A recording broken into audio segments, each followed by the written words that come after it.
Hey guys, TrinityC here, coming at you with another video. Now that Pokemon Legends ZA is out and we are awaiting the reveal of Generation 10 on Pokemon Day, I thought it would be fun to take a look at the different potential regions that could get Legends games in the future. And I feel like the first region that really makes the most sense to talk about right now is the Galar region, given that within the Terra Leak, within the most recent information we got, it was revealed to us that apparently Legends 3 is going to be taking place in the Galar region, or at least in early development. That's the region they're targeting for this game. So in this video, I want to go over first and foremost the information that we know about Legends Galar, and then also what I would like to see in a potential Legends game taking place in the Galar region. So first and foremost, Pokemon Legends 3 being Legends Galar is codenamed Project Ringo. Project Ringo is taking place roughly 1,000 years in the past within the Galar region, in an era where Pokeballs do not yet exist, and the concept of a Pokemon trainer doesn't exist yet either. Real quick shout out to Pokeos for compiling all this information together, but this is very similar to what we heard for the ideas that they were having for Legends Ho and Lugia, or Legend Johto's game, that were actually scrapped in order to make Legends EA. If you don't know what I'm talking about, I went over that in a video. I'll leave a card up above to basically what we were supposed to get instead of Legends EA, a Legends Johto game that was going to be split up into two versions titled Legends Ho and Legends Lugia respectively. This is very similar to that. In that game for Legends Johto, they said that we were going to be the first Pokemon trainer, and in this game here, Legends Galar, they're saying that this is basically taking place in an era where Pokemon trainers don't yet exist yet. Apparently, according to Pokeos, Pokemon we encounter will basically form groups or flocks rather than a structured team, which there's some images here that are on the site as you can see on screen. I think this is an interesting concept. I don't really love the idea of us basically having a horde of Pokemon behind us instead of having a formal team. Like, yeah, it is a different idea. It is a different way to explore the Pokemon world, but I'm not exactly sure how that would actually translate gameplay wise. It says here that apparently one of the major things in this game is going to be advanced AI behaviors that the Pokemon would have. Essentially, they're going to program AI mechanics that these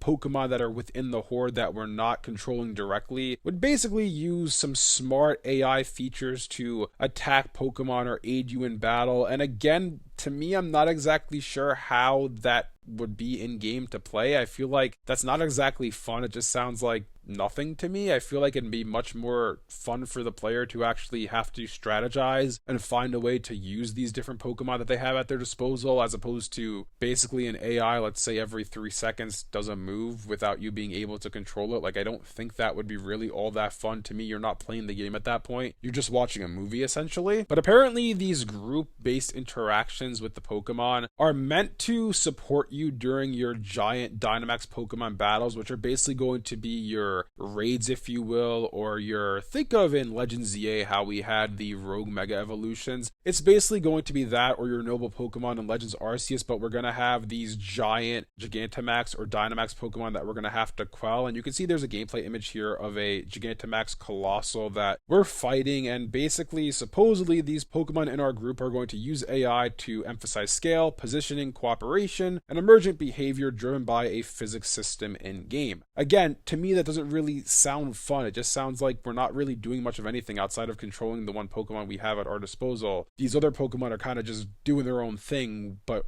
we have them within our team or within our party or whatever you want to call this grouping that we're going to get. Another part of this game is obviously exploration. We're going to be learning about the Galar region, exploring the vast and untouched landscapes of ancient Galar, as it's quoted here from Pokeos. And obviously I would assume this is going to be similar to Legends Arceus, how we're kind of discovering the Galar region before it was settled in. A major aspect of this, which we talked about in a video a few months back, is that we are going to be forming the first ever Gigantamax Pokeball, and there's this slide here from the presentation, I guess, when they pitched this game, where you can see the player character as well as a stone Gigantamax ball that explains how this all works. It looks like basically we're gonna actually have to physically plug the ball to capture the Pokemon inside, which kind of reminds me of the containment device that's used for the Demon Wave containment move in Dragon Ball, which is kind of funny. You know how when they use that on King Piccolo, they have to put the little plug on the jar to basically seal him inside. Essentially essentially that's what's going to happen here with these Gigantamax Pokemon, which is kind of funny. There's also an image here which reveals to us a brand new Pokemon. If you look the third image here on screen, you could see there is a ancient Galarian Slowking, it would seem, which is rather fascinating because we know that there is a Galarian Slowking and Slowbro as it is already. So it would seem in ancient Galar we have a completely different Galarian Slowking, unless if maybe this is a convergent species and it's not a Slowking, but I would have to argue this seems like yet another regional variant for Slowking, which would be rather interesting to have basically a second regional variant for a Pokemon within the same region. There's one other image here that shows a Golem to the right and obviously the trainer with this giant ball in front of them. Presumably this is one of the prototype Gigantamax Pokeballs, which this is all rather interesting. I think it'd be fun to explore basically an era of Pokemon that is before Pokeballs were even created. We're essentially creating the first Pokeballs, which I guess is why we're not going to have, you know, a party of Pokemon. We're going to have basically a horde of Pokemon following us. We'd have to see, I guess, how that works in game. Could a Pokemon, in theory, just run away from us and we lose a member of our party? That would be rather funny and odd at the same time. Lastly, in terms of release timing for this is supposed to come out in 2027 or later, which I would have to imagine if this game does come to pass or whatever Legends 3 ends up being, we're probably looking at 2028 realistically speaking. I'd be pretty surprised if this game came out in 2027, a year after Pokemon Wind and Wave Generation 10, the same year as the Wind and Wave DLC. So that's everything in terms of the leaked information that we have, but outside of that, what I would want to see in a Legends Galar game is obviously it's going to explore the Darkest Day. I would imagine that would have to be something that gets explored further. We get more lore as to when Eternatus came to the region and how Dynamax and Gigantamax first came to be. I would have to imagine we're going to see more Gigantamax Pokemon get introduced into the Galar region, and overall, outside of that, I would assume maybe we'd get new forms for Zacian and Zamazenta, but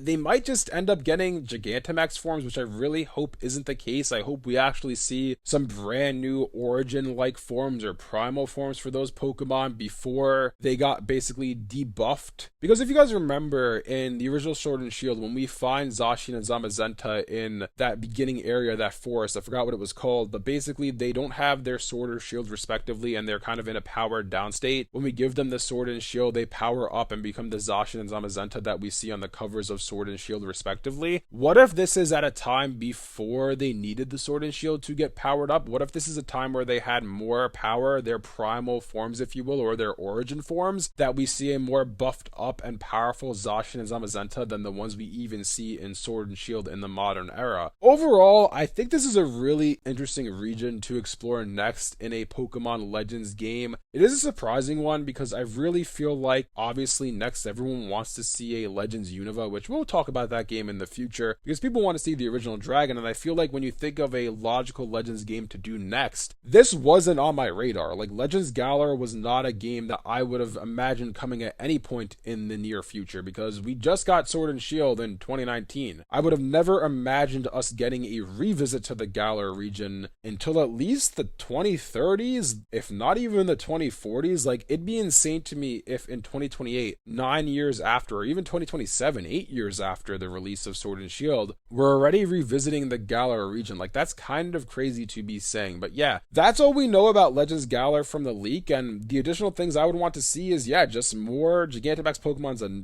given. That's gonna happen. We're clearly gonna get more regional forms, given that we're getting another regional Galarian Slowbro. Maybe the region would be called something different, so we don't have Galarian Slowbro 1 and Galarian Slowbro 2, or Galarian Slowking 1 and Galarian Slowking 2, because that would be rather confusing. I'm assuming the region might end up getting a different name, just like we saw Sinnoh being Hisui in Legends Arceus. But other than that, this is really something that I'm curious to see what form it takes. And that's the thing as well, is this game even going to happen? Because as it's stated here in these documents, and as Pokios points out in their synopsis of this leak, this is something that is in the very early stages of development at the time at which these documents were being made. It's basically the initial pitch for it. It's something that they are basically formalizing ideas for. It's not something that is in active development. Just like we saw with Pokemon Legends Ho-Oh and Legends Lugia, those were games that were conceptualized that never actually made it into development, because at some point down the line with those games, they decided to scrap scrapped the idea of doing a Legends Johto game and decided to move forward with Legends ZA. And obviously Legends ZA is the second Legends game that we got, so there's a chance that while everything I told you from Legends Galar is 100% factual information that is coming from Game Freak, there's a chance none of this ever sees the light of day because they end up taking Legends 3 in a completely different direction. But if we got a Legends Galar game, what we can expect from it is, number one, it's going to be in the past, 1,000 years before Sword and Shield take place, before Pokemon trainers are even a thing. We're going to have apparently hordes of Pokemon journeying this region with us instead of your traditional 6-man Pokemon team. And we're going to be creating the first ever Gigantamax ball, and we're going to see more regional variants. Presumably we'd see more Gigantamax Pokemon in this game as well that weren't in the original Sword and Shield, and I would hope we'd get some more information on the Darkest Day and just the lore of the Galar region. Overall, I think Pokemon Legends Galar is a game that definitely has a lot of potential. Anyways, let me know down in the comment section below what you guys think about all this. What do you guys think about the leaks that we have for Legends Galar? Do you like the idea of having these horde of Pokemon using AI to essentially be automated and attack in battle to support you and whatever Pokemon you're controlling? Do you like the idea of Legends Galar being the next entry in the Legends series, or would you like the Pokemon Company to take the next Legends game in a different direction? Let me know down below. If you guys enjoyed this video, be sure to leave a like and subscribe to see more content like this from Trainer DC. Thanks for watching, and I'll see you guys next time.